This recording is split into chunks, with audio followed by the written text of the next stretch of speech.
ये आकाशवाणी है। प्रस्तुत है कार्यक्रम सुर्खियों में। इसके अंतर्गत सुनिए यूपीएससी सिविल सेवा परीक्षा 2023 में प्रथम स्थान प्राप्त करने वाले आदित्य श्रीवास्तव के साथ आकाशवाणी संवाददाता दिवाकर की विशेष बातचीत। आदित्य श्रीवास्तव जी, आकाशवाणी में आपका बहुत बहुत स्वागत और आपको ढेर सारी शुभकामनाएं आपके इस बड़ी उपलब्धि के लिए। धन्यवाद सर। आज जी, मेरा पहला सवाल होगा कि जब आपको ये सूचना मिली कि आप टॉप किए तो आपकी पहली प्रतिक्रिया क्या थी? तो शुरू में तो थोड़ा समय लगा मुझे ये थिंकिंग करने में कि मेरी रैंक आ गई है। उसके बाद फिर धीरे धीरे खुशी होने लगी। फिर तो मैं अपने दोस्तों के पास आ गया नीचे, और उसके बाद का तो वीडियो भी काफी वायरल हो रहा है, कैसे मतलब सेलिब्रेट किया गया। तो वो एक जनरल ट्रांजिशन टाइप का था। आपकी अभी तक की जर्नी कैसी रही है? कहाँ आपका जन्म हुआ, प्रारंभिक शिक्षा कहाँ हुई, और आपने कब गंभीरता से ये सोचना शुरू किया कि आपको सिविल सर्विसेज एग्जामिनेशन के लिए प्रिपेयर करना है और आपको एक सिविल सर्वेंट बनना है? जी सर, तो मेरा जन्म और पालन पोषण सब लखनऊ में हुआ था। मैंने स्कूलिंग की थी CMS अलीगंज स्कूल है लखनऊ में, वहां से। और उसके बाद मैंने IIT कानपुर से इलेक्ट्रिकल इंजीनियरिंग की थी।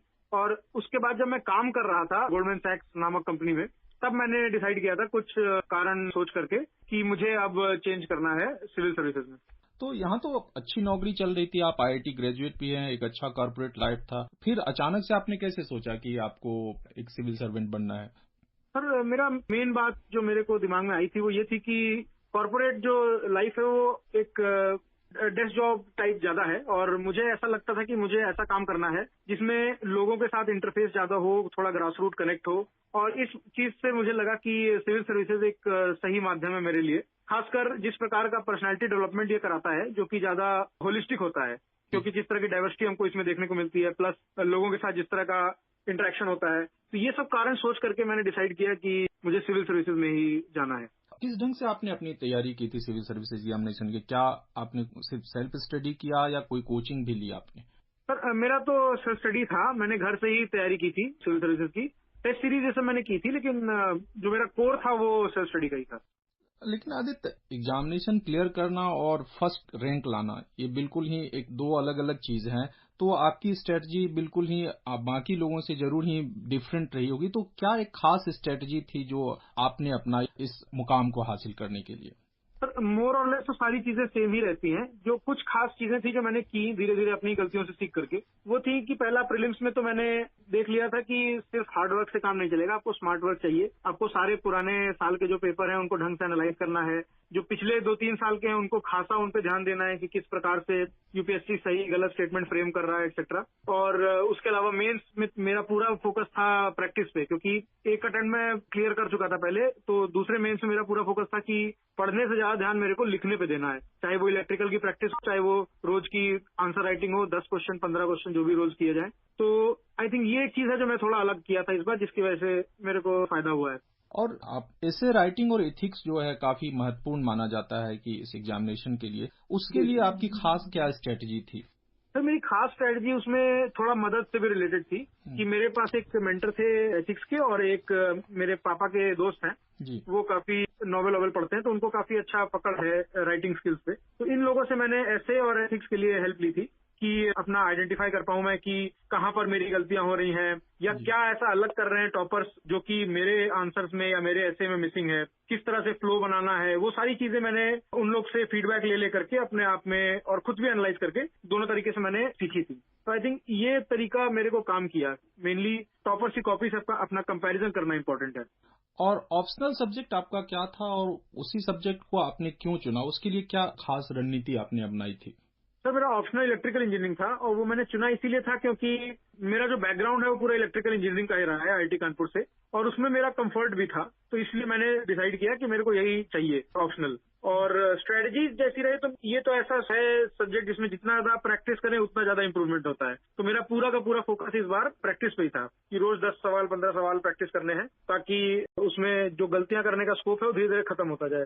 और जो इंटरव्यू को लेकर के आपने किस ढंग से प्रिपरेशन किया? कोई ऐसा वाकया आप सुनाना चाहेंगे इंटरव्यू के दौरान जो आपको बड़ा चैलेंजिंग लगा हो? आप कोई ऐसा सवाल या कुछ ऐसी यादें आपके लिए शेयर करना चाहें? इंटरव्यू की प्रिपरेशन तो मोर और लेस ऐसी रहती है कि उसमें आप ट्राई करते हैं अपना डायफ प्रिपेयर करने का या फिर अपना जो बैकग्राउंड है आपका करंट अफेयर्स ये सब प्रिपेयर करने का आप ट्राई करते हैं। लेकिन इंटरव्यू ऐसी चीज है जो मोर और लेस आप कितना प्रिपेयर कर लें, आधे से ज्यादा इंटरव्यू, जो मेरा एक्सपीरियंस रहा कि आधे से ज्यादा इंटरव्यू आपका ऐसा होता है जो आप प्रिपेयर नहीं होते पहले से। जी जी। और वहीं पर आपकी असली पर्सनैलिटी निखर करके आती भी है। बिल्कुल। तो उसकी प्रिपरेशन के लिए तो मैंने मेन यही किया था। और जहां तक बात है कुछ कठिन सवालों की, तो मोर और लेस मेरा इंटरव्यू पुलिसिंग पे था तो वो स्मूथ था। मेरे को याद आ रहा है ललिता कुमारी जजमेंट पूछा था मेरे से, जो कि मेरे को नहीं आता था, या कहा जाए कि उस समय मेरे को याद नहीं आ रहा था। तो यही एक मेरे को याद आ रहा है मेन सवाल जो मेरे को ध्यान नहीं था। तो इस पूरे तैयारी के दौरान जो सबसे बड़ा चैलेंज है आपने अपने लिए आपने क्या फेस किया, कि जो प्रिपरेशन के दौरान क्या सबसे बड़ा चैलेंज था और उसे किस तरह से आपने ओवरकम किया उस चैलेंज को? तो सबसे बड़ा चैलेंज जो मेरे को लगा वो एक इस मोनोटोनस लाइफ जो हो जाती है सिविल सर्विस के रूटीन में घुसने के बाद, उससे पार पाना मेरे को लगता था कि बड़ा चैलेंज है। क्योंकि रोज रोज आप एक ही काम कर रहे हो, कोई दूसरा काम आप कर ही नहीं रहे, घर में पड़े हुए हैं। तो उस चीज को ब्रेक करने के लिए मैंने थोड़ा बहुत एक्सरसाइज करना शुरू किया था। शाम को थोड़ी रनिंग कर लिया, या फिर जैसे मेरी हॉबी भी थी कि थोड़ा बहुत पढ़ लिया डायनासोर सब के बारे में। तो आई थिंक वो एक इम्पोर्टेंट पार्ट था जिसने मेरी हेल्प करी थी।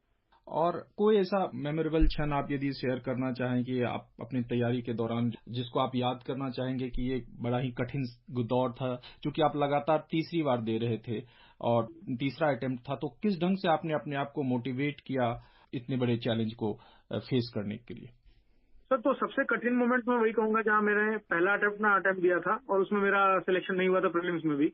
वो काफी कठिन दौर था क्योंकि शुरू में तो काफी डिमोटिवेशन हो गया था, लेकिन फिर अपनी फैमिली के सपोर्ट से और सब लोगों के मोटिवेशन से मैंने वापस से शुरुआत की और अपने गलतियों को एनालाइज। उसके बाद सेकंड अटेम्प्ट मेरा प्रीलिम्स क्लियर भी हो गया।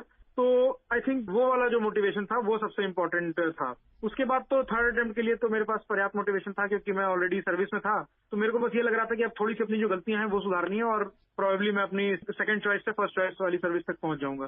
तो आप अपने जो स्टडी और जो अपना अदर एक्टिविटीज को कैसे आप बैलेंस करते थे? कोई सोशल लाइफ आप कैसे बैलेंस करते थे? क्या सोशल मीडिया या इंटरनेट वगैरह से बहुत दूर रहते थे, या सोशल मीडिया पे भी आप बिल्कुल एक्टिव रहते थे? कैसे आप तैयार कर रहे थे अपने आप को? सर, तो प्रिपरेशन के दौरान मेरा मोस्ट ऑफ द टाइम तो मेरा जाता था पढ़ाई में ही, लेकिन सोशल मीडिया पे मैं ऐसे कट ऑफ नहीं था, बहुत ज्यादा एक्टिव भी नहीं था। बट हाँ, अपने दोस्तों से बात करना, थोड़ा बहुत रील वील देख लेना, ये सब तो मैं करता ही था हमेशा। और इसके अलावा जो मैं थोड़ा बहुत दौड़ने का, पढ़ने का रूटीन, तो मेरे को ये लगता था कि मोनोटोनस लाइफ से टैकल करने के लिए जरूरी है कि आपके लाइफ में सारी चीजें हों, ताकि फिर पढ़ाई में मन भी लगातार बना रहे। और आप चूंकि इंजीनियरिंग बैकग्राउंड से हैं, तो आप इस इंजीनियरिंग बैकग्राउंड का किस ढंग से यूज करना चाहेंगे जब आप सर्विस में ज्वाइन करेंगे? तो इंजीनियरिंग बैकग्राउंड का एक्चुअली काफी ब्रॉड डोमेन है। तो अगर हम एकदम बेस पे देखें तो कोई भी इंजीनियर जो हो उसमें ये ललक होती है कि वो किसी भी, तो वो सबसे इम्पोर्टेंट कैरेक्टरिस्टिक हो जाती है एक सिविल सर्वेंट के लिए भी, हर प्रॉब्लम का सोल्यूशन ढूंढना।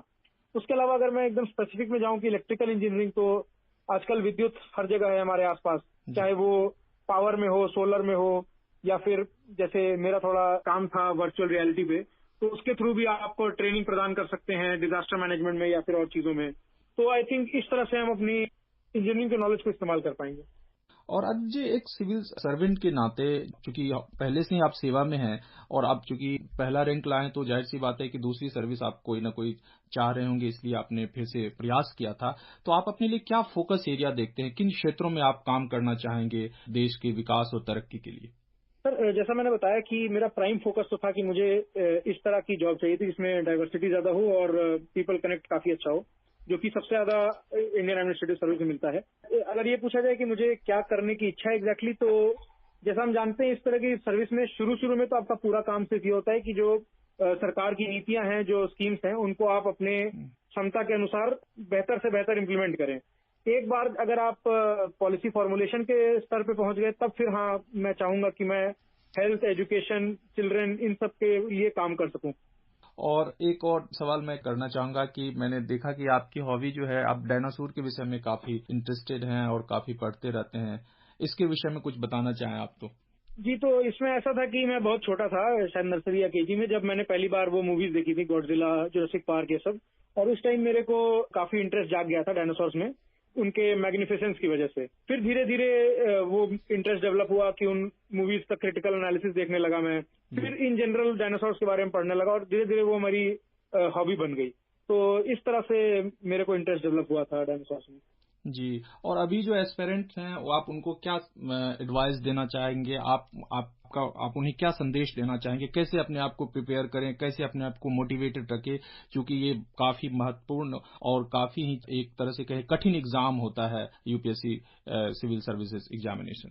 तो सर मैं यही कहूंगा कि सबसे इम्पोर्टेंट तो अपने आप को मोटिवेटेड रखने के लिए है कि आप निरंतर प्रयास करते रहें, हार ना माने और अपनी गलतियों से सीखने का प्रयास हमेशा करते रहें। कोई ना कोई एक रीजन ढूंढ लें जिसके कारण जो आपको मोटिवेट करे कि बस मुझे इस एग्जाम में लगे रहना है जब तक सफलता ना मिल जाए। तो आई थिंक उस तरह से आप अपने आप को इस एग्जाम से पार पहुंचा सकते हैं। आदित्य श्रीवास्तव जी, आकाशवाणी से बातचीत के लिए आपका बहुत बहुत शुक्रिया। धन्यवाद। अभी आप सुन रहे थे यूपीएससी सिविल सेवा परीक्षा 2023 में प्रथम स्थान प्राप्त करने वाले आदित्य श्रीवास्तव के साथ आकाशवाणी संवाददाता दिवाकर की विशेष बातचीत। ये कार्यक्रम आकाशवाणी के समाचार सेवा प्रभाग द्वारा प्रस्तुत किया गया। इसे आप हमारे mobile app News on AIR और YouTube channel News on AIR official पर भी सुन सकते हैं। इस कार्यक्रम के संबंध में अपनी प्रतिक्रिया आप हमें ईमेल या व्हाट्सएप के माध्यम से भेज सकते हैं। ईमेल का पता है airnsttalks@gmail.com और व्हाट्सएप नंबर है 9289094044।